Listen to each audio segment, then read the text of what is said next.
Click করুন অ্যাপের bell আইকনে আর সাবস্ক্রাইব করুন এবিপি আনন্দ। সব সময় থাকুন খবরে।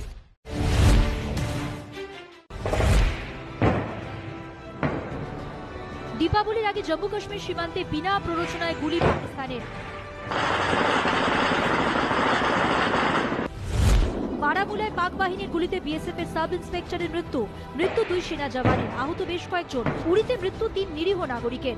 টাঙ্গার সেক্টরেও গোলাবর্ষণ, সরানো হচ্ছে বাসিন্দাদের। আদালতের নির্দেশ উপেক্ষা করে বেলুরের আবাসনে বাজি ফাটানোর অভিযোগ, অভিযানে গিয়ে আক্রান্ত পুলিশ, জখম 7, গ্রেপ্তার 5, খুনের চেষ্টার মামলা রুজু।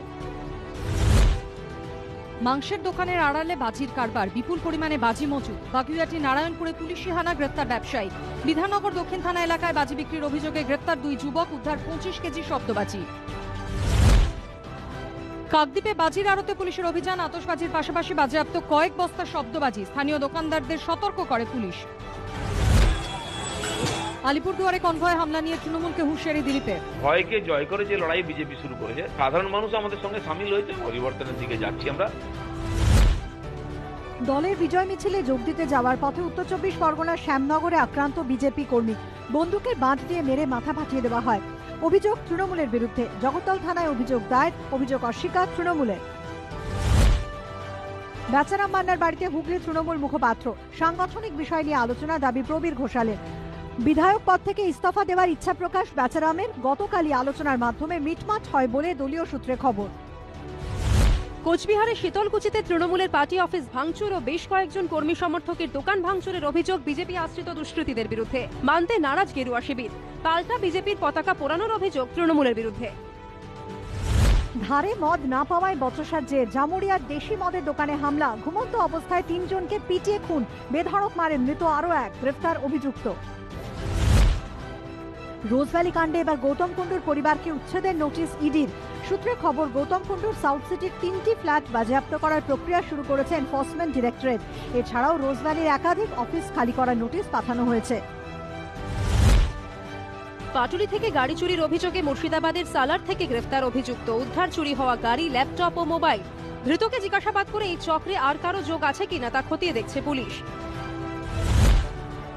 নিউটাউনে বাড়ি ভাড়া নিয়ে কল সেন্টার খুলে প্রতারণা চক্র, মোবাইল ফোনে টাওয়ার বসানো নামে প্রতারণার অভিযোগ, গ্রেপ্তার 4 অভিযুক্ত, উদ্ধার একাধিক মোবাইল ফোন, ল্যাপটপ, নথিপত্র।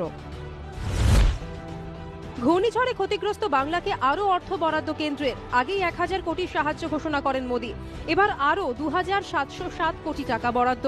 প্রাকৃতিক বিপর্যয়ে ক্ষতিগ্রস্ত 6 রাজ্যের জন্য প্রায় 4382 কোটি টাকা বরাদ্দ।